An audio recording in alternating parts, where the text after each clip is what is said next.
Today is Friday, October 27th. We're going to go around the bases with our MLB insider at the New York Post. He is none other than Jon Heyman. Jon, how you doing, man? I'm good. How are you, Ryan? I'm doing well, and we're going to talk about the World Series. Tonight it starts. Game 1, Eovaldi versus Gallen. Rangers, Diamondbacks, just like everyone predicted, especially you, Jon. Did not have this one. Had to order the Phillies at the beginning of these playoffs. Thought I was going out on a limb with the Phillies. They ended up looking like the favorite for a while and then got bounced by the Diamondbacks. Probably if anyone's watching, listening, I'm sure people are, should do the opposite of whatever I'm going to say now. You say that a lot when you talk about your predictions, Jon, but the thing I want to talk about is how we got here and a little preview of this series. Obviously, the Texas Rangers spent a ton of money in the offseason. They had a really good season. Corey Seager, Marcus Semien, Adolis Garcia absolutely blew up in the playoffs, obviously, with a great last series against the Astros.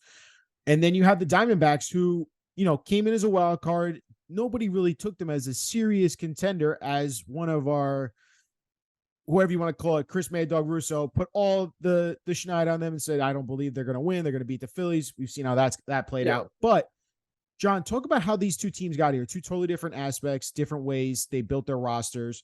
And how do you see this World Series going? Yeah, well, I mean, Texas spent very well. Obviously, Semien has been very, very good. Seager's been outstanding. They had some less expensive pickups. Adolis Garcia, as you mentioned. Eovaldi ended up being a great pickup. That was a guy the Yankees looked at. They had him previously. Obviously didn't work out for them, worked out for Texas. He's been great in the postseason as usual. Big game pitcher, outstanding. They've done great. I mean, really good signings. Obviously, DeGrom hasn't worked out for them to this point. We shall see. And, Scherzer, we'll see on him too. He's still got some things going on, but he is available. And, obviously he's been very good in the past. Now it's getting to be more of a distant past, but he certainly has it in him. The Diamondbacks, amazing. I don't think anybody saw this coming. I see some people on Twitter claiming they did, maybe one or two people in the world, but 84 wins, nobody thought so. Yeah. Very few people thought they could beat Milwaukee in that first round. I do think there is a bit of a crapshoot element to this. It's about the hot team. And we should remember that they won 84 games, which isn't a ton. It's one more game than the Cubs. It's two more games than the Yankees, who consider their season a disaster, in Brian Cashman's words. So, I mean, I understand it's not a ton of wins, but it is only 6 fewer than the Phillies, only 6 fewer than the Rangers. We're talking about over 162 games. To win 6 more games, it's not really saying that much about a team over another team. So the idea that it's a monumental upset if an 84-win team beats a 90-win team, I don't think that's really true. Even an 85, even an 84 against a 94, same thing. So I do think there is a bit of a crapshoot element, and I do see the Diamondbacks doing well, and I kind of like them. I got to say, I'm gonna go with Diamondbacks in 7. Wow. I love the fact that their bullpen, well, it's mostly anonymous, other than Paul Sewald, the ex-Met, who's the closer. It's a fantastic bullpen, and while Texas is going to want to get a lot out of its starters, Arizona with Torey Lovullo, who made all good moves in the LCS. He's going to go quickly to that bullpen. And right now, Ginkel is the best reliever going. Thompson, probably the second best reliever going. And Sal Frank. They have so many of these guys that are really not well known, except for Sewald, as I said, because he's a Mets castoff. And they're doing great right now. So if it's a close game, I think the Diamondbacks have an edge. The one weakness, shall we say, for the Rangers is their bullpen. Yeah, you bring up a great point there about the Diamondbacks. A guy like Ginkel came out, and made his name for himself, striking out guys like Harper, Schwarber, Turner, no problem. And a filthy slider, sweeper, whatever you want to call that pitch. I mean, that was incredible, the performance he put on in the NLCS. And it's going to be a good matchup. I mean, and you didn't even talk about guys like on the Texas Rangers side too, like Jordan Montgomery, who's had a great playoffs for them as well. It should be a fun matchup between these two. And like you said, it sounds like you got Diamondbacks in 7, which is interesting. But speaking of the Texas Rangers, you wrote about Shohei Ohtani. Obviously, he will be the big story this offseason, the big free agent prize that, some of these teams are going to have to pony up a big paycheck for. You wrote about the Texas Rangers as one of those favorites. They're playing in the World Series. They spent so much money in the past 2 seasons. Are you telling me the Texas Rangers could be a real threat to sign Shohei Ohtani too? Well, we're just speculating here. We're reading tea leaves as we've done. I mean, I said the Dodgers are the favorite months and months ago, being that we felt that he probably would like to be on the West Coast based on the finalists last time. We don't know if that really meant anything. It seemed like he almost wanted to go to the Angels all along as we put it back together. And was it because of the West Coast? We really don't know. He's not saying. So it's a bit of a guess, but obviously we know that Texas is a winning team. They're doing very well right now. They were one of his 7 finalists last time. They're obviously willing to spend. They've gone out and gotten big free agents. Yeah.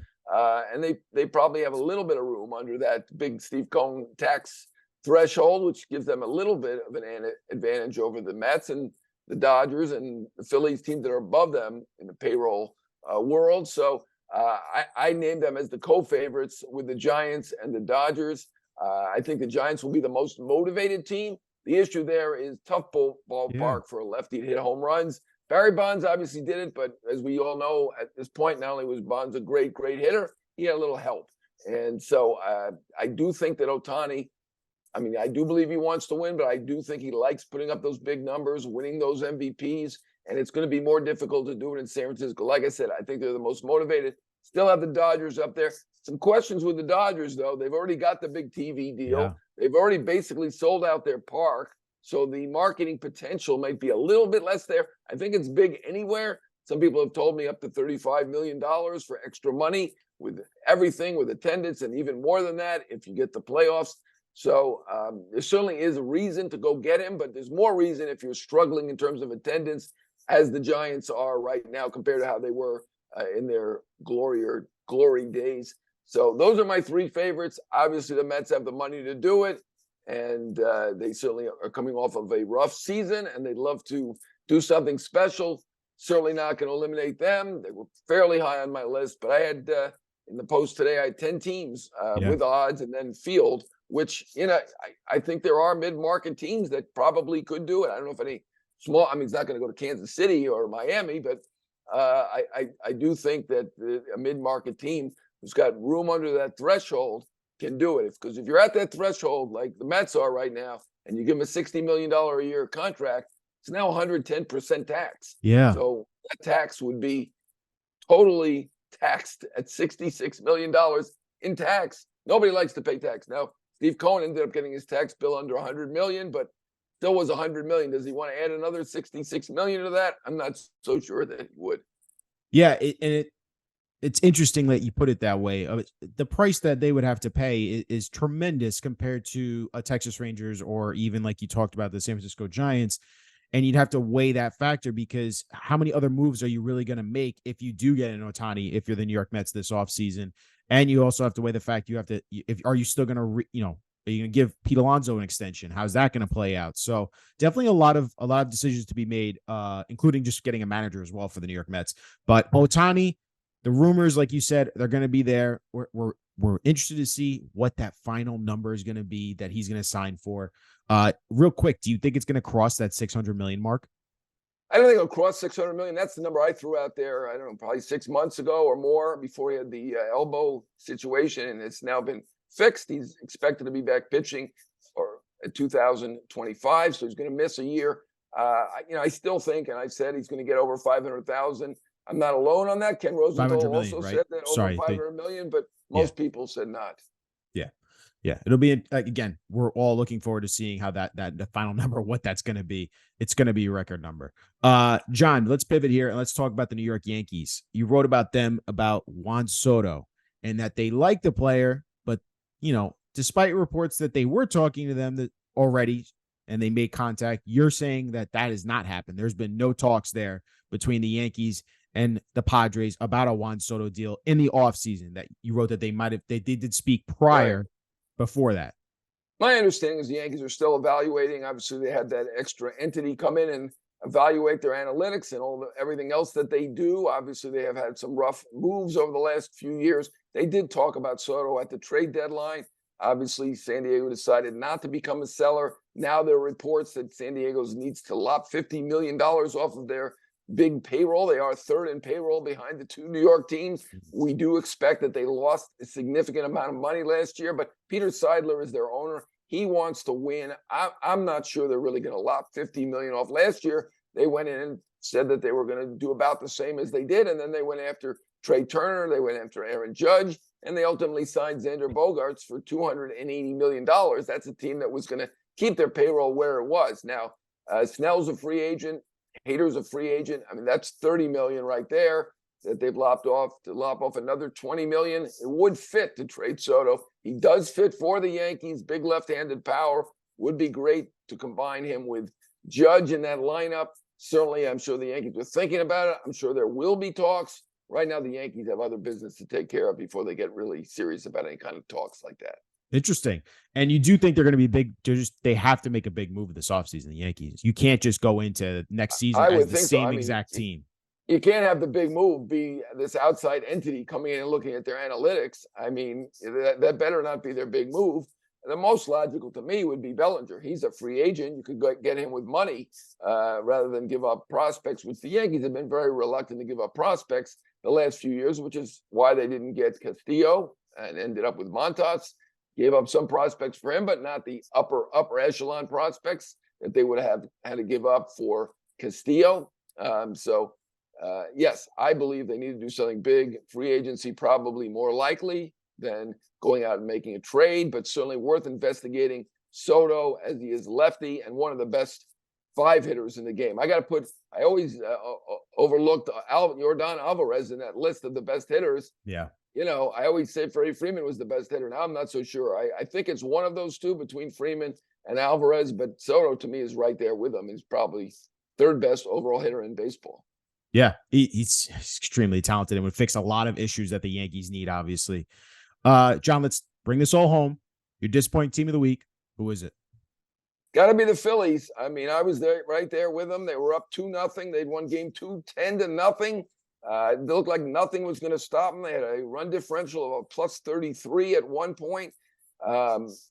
They should have been able to do it. Get a great start from Zach Wheeler in game 5. All these ex-Mets and ex-Yankees starring in the postseason. You mentioned Montgomery. There's Evaldi, obviously Sewald, and Wheeler was fantastic. 3-2 lead, going back to Citizens Bank Park, which they had been 28-11 in the postseason in lifetime at Citizens Bank Park, best in MLB. Interestingly, Shea Stadium, number 2 at 16-8, 667 winning percentage for the Mets. But Phillies had been the toughest home park, and Arizona just beat them. And Philly just scored 3 runs in those 2 games. Yeah. And these were guys that were pounding the ball between Harper, Castellanos, Schwarber, and Turner. They seemed unstoppable. Seemed like the D-backs pitched around Harper and Schwarber to a degree. Turner went cold. Castellanos went very cold. Yeah. And that was it for the Phillies. They were done. And I'm surprised. I think most people around baseball are surprised the way they handled the Braves and going to play a team with 84 wins that we really hadn't paid much attention to, even though they had swept the Dodgers and swept the Brewers, the Diamondbacks had. Everybody felt the Phillies would win, and they were sure of it once they won that second game 10-0. Yeah, it was definitely a shock to see that they couldn't close out the series at home, like you alluded to, and their big bats went quiet. Again, a good point that you made. And you know, it's a tough break. Obviously, Phillies went to the World Series prior. They went to the NLCS, obviously to Game 7 this year. But yeah, disappointing team of the week for John. John, hope you enjoy the World Series. Appreciate you as always for giving us all your insight and going around the bases, man. Always a pleasure. Thanks, Ryan.